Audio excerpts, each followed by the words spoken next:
Hello and welcome to the Tough Cover Podcast, Week 1 NFL Special Edition. Thank you for joining me. I am your host, Mark Henry Jr., and you can follow me at Mark Henry Jr. _, and you can follow the podcast at Tough Cover Pod, and please follow at The Painted Lines and subscribe where you're watching this on The Painted Lines on YouTube, or give them a follow on Twitter, like I said. So you're going to want to follow me at Mark Henry Jr. _ or listen to the podcast, because allow me to brag a little bit, but I went 7-0 in the NCAA yesterday. I gave out all of the picks on the Tough Cover Podcast. My baseball plays went 1-1. We split. We still made about upwards of 17 to 18 units yesterday. My best college football Saturday of all time. And we plan on continuing it into today. Only way to follow that up for the first day of the NFL is a 10-play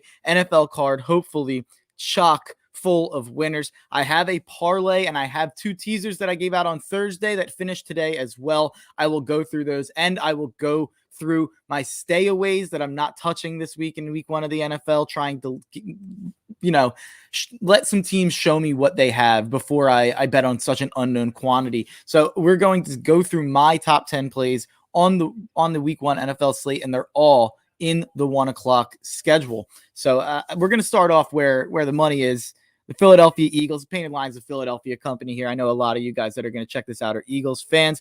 And boy, do I have some picks for you if you're a gambling Eagles fan. And by the way, if you guys have any comments, please leave them in the comments. I'll throw them up on the screen. Or if you're watching this later on, leave some comments on the YouTube. But I have 3 plays in the Eagles game. I'll start out with a player prop. I don't give out many player props, but this is a shout out to my buddy Pat Moran at Pat Moran 3, who you guys should be following. Not really a content creator, but a great follow for sports Twitter, and a very funny guy. And he gave me Jalen Hurts over 39.5 rush yards. I only put 1 unit on it. It has since bumped up to the high 40s. In his 3 full starts last year, Jalen Hurts ran for 63, 69, and 106 yards. So 39.5 is way too low. I think it's up to 47, 48. I still think that's way too low.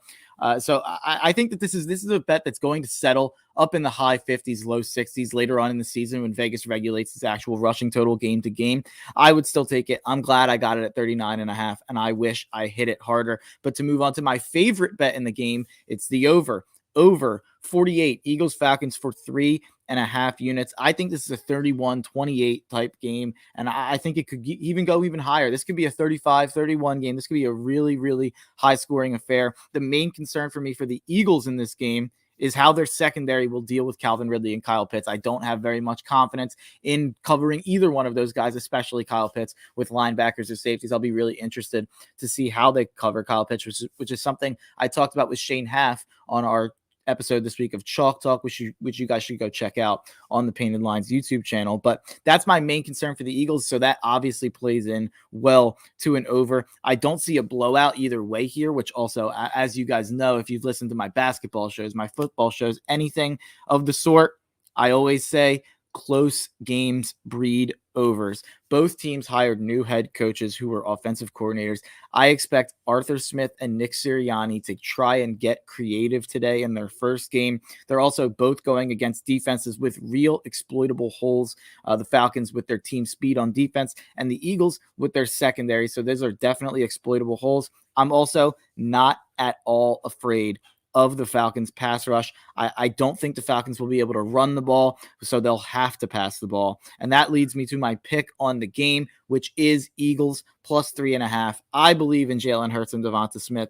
As Marty Morenweg said, I wouldn't bet against Jalen Hurts, period. But that's not even the reason I like the bet. The Eagles are simply too good in the trenches for the Falcons. I've said it many times this offseason. Teams that are as good as the Eagles in the trenches don't win 4 or 5 games if they stay relatively healthy. This is a team that I expect to be around that 500 marker. I think the Falcons are a slightly worse team. So I'm going with the Eagles plus 3.5, mainly due to their massive advantage on the offensive line against their defensive line and on the defensive line against their offensive line. If the Eagles offense can't step up in this game and the offensive line struggles, that is something I will be very concerned about going forward, and I'll be transparent about that on the post game and wherever you hear me talk about the Eagles. This is a game I expect at the very least, even if our defense gives up a ton of points and we lose the game, I expect the Eagles offense to show up and show out, and I expect Jalen Hurts to have a big day.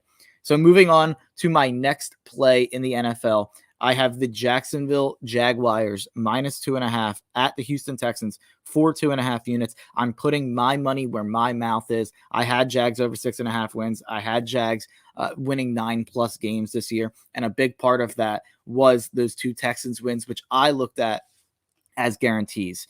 The Texans have been every fraud smart gambler's favorite bet this week, it seems to me. And you guys, if you want to, you can put your money on Tyrod Taylor.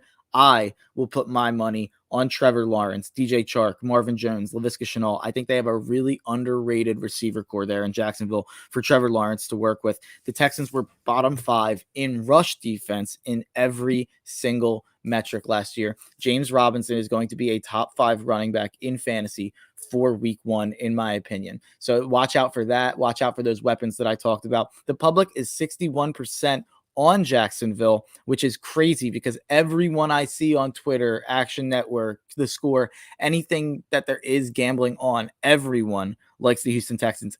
But 75% of the money is pouring in on Jacksonville, which tells you that the sharp money is on the Jacksonville Jaguars. I'll side with the Sharps. Jags -2.5 for 2.5 units. So moving on to another play here in the AFC South, I have the Tennessee Titans -2.5 versus the Arizona Cardinals for 2 units. This was a late ad for me. I don't have many stats. I don't have fancy numbers. I don't have all this great reasoning.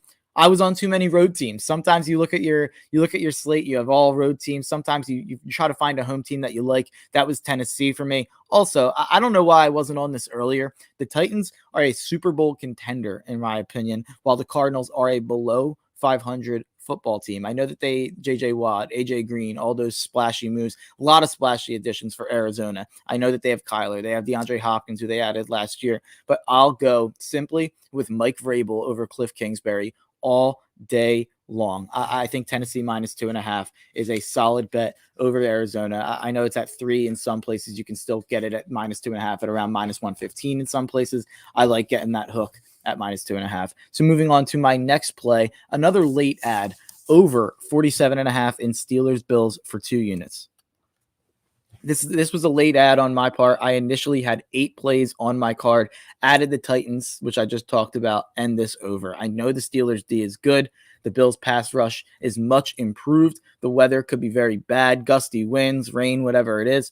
But if you give me with one team with Najee Harris, Chase Claypool, Deontay Johnson, Juju at your skill positions, even if Ben's done, and you give me Josh Allen and Stephon Diggs with their offensive coordinator, who should be a head coach, and Brian Daboll coming back, calling plays on the other side, fuck it. I'll take the over 47.5 Steelers Bills for 2 units. Moving on to my next 4 plays. These are 4 plays in 2 games, a spread and a team total. I'm starting it out with the LA Chargers +105 at the Washington football team for 2.5 units. This is a big time fade the public play.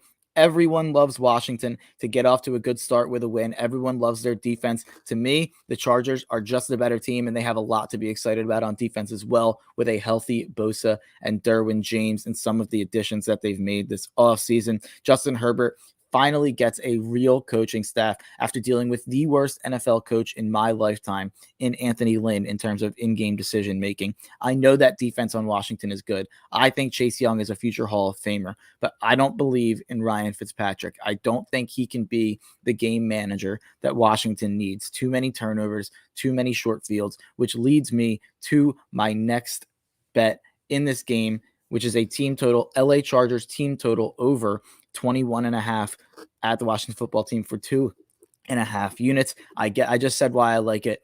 Picks on Ryan Fitzpatrick, too many short fields, even for this dominant defense in the Washington football team. But Justin Herbert and the Chargers went over this team total in 8 of his last 12 games, and their overs were actually 6-2 on the road last year, 6-1 with Justin Herbert on the road. So that is a big reason that I like the LA Chargers to score a lot of points, even against this good defense in Washington. So getting to my last play, my best bet, my lock of the night, my play of the day. I have the Seattle Seahawks -2.5 at the Indianapolis Colts for 4.5 units. I also have the Seahawks team total over 25.5 at the Indianapolis Colts for 2.5 units.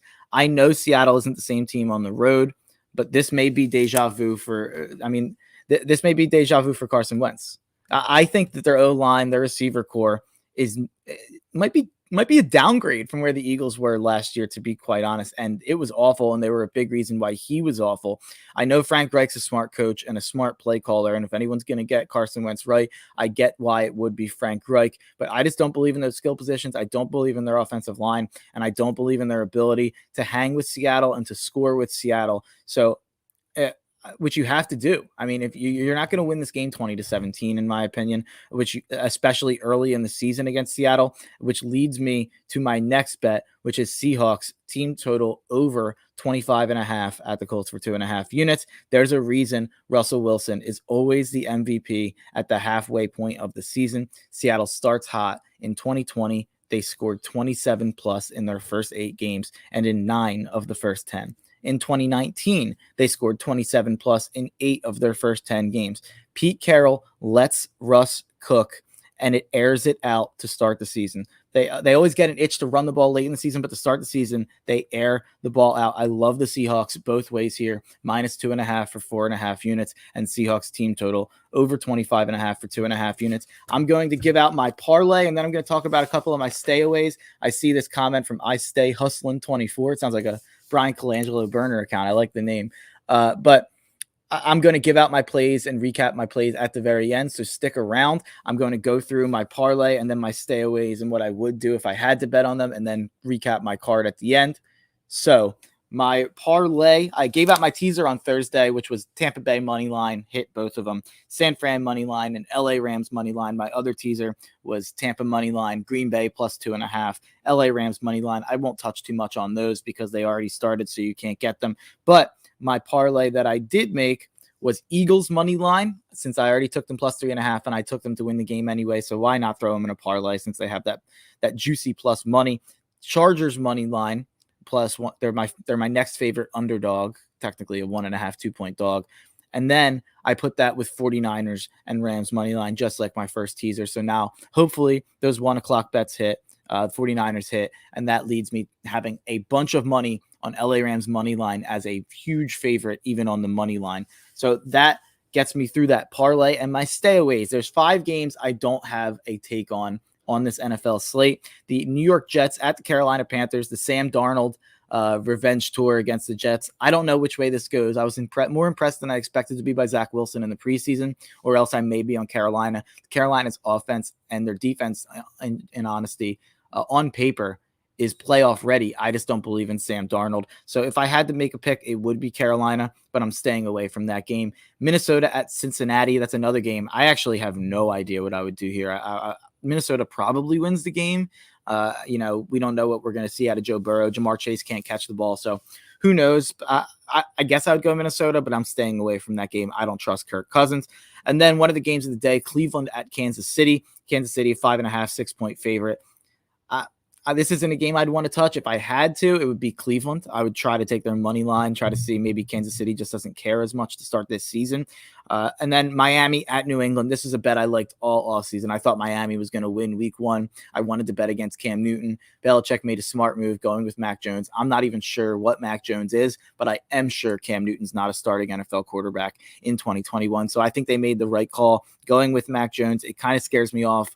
Really an unknown variable. I don't know what this offense will look like with Belichick with a rookie quarterback. So I'm going to stay away. My pick would be Miami, but I'm staying away. And then the ultimate stay away I've ever seen in my life. And if you take a bet on this game, you're a better man than I, because I looked at this game and I have no idea what's going to happen. The Denver Broncos at the New York Giants. Broncos are 2 or 3-point favorites. I have no idea. You guys can bet on this game. I don't trust Teddy. I trust Daniel Jones even less. I guess I would go with Denver. Gun to my head, I would take Denver, but I'm not touching that game. So let's recap my picks here at the end, my top 10 plays of the week. I'm going to go in order of confidence. My best bet, like I said, was the Seattle Seahawks at 4.5 units, -2.5 at the Colts. My next favorite bet was over 48 Eagles Falcons for 3.5 units. My next favorite bet was Eagles plus 3.5 at the Falcons for 3 units. And then I have a bunch of 2.5 unit bets here with the Jags minus 2.5 at the Texans for 2.5 units. With the Seattle Seahawks team total over 25.5 for 2.5 units, with the Chargers money line at Washington for 2.5 units, with the Chargers team total over 21.5 at 2.5 units. And then my next plays beyond that, my late ads category would be the Tennessee Titans minus 2.5 versus Arizona for 2 units, and over 47.5 in Steelers Bills for 2 units. And then my player prop of the day, Jalen Hurts over 39.5 rush yards for 1 unit. And then my parlay, Eagles money line, Chargers money line, 49ers money line, Rams money line. That's my money line parlay of the day. And thank you guys for joining us. Thank you for being a part of the Tough Cover Click. Please go follow at Mark Henry Jr. _ and please go follow at Tough Cover Pod. Please follow at the Painted Lines, and you're going to want to keep it locked to at Mark Henry Jr. _ for any late ads for picks. And also, there may be a very special announcement coming up this week. That's all I'm going to say. What's your favorite bet today? Seahawks minus 2.5 at the Colts for 4.5 units is my best bet. So thank you guys for joining us. Thank you for being a part of the Tough Cover Click, and enjoy the winners.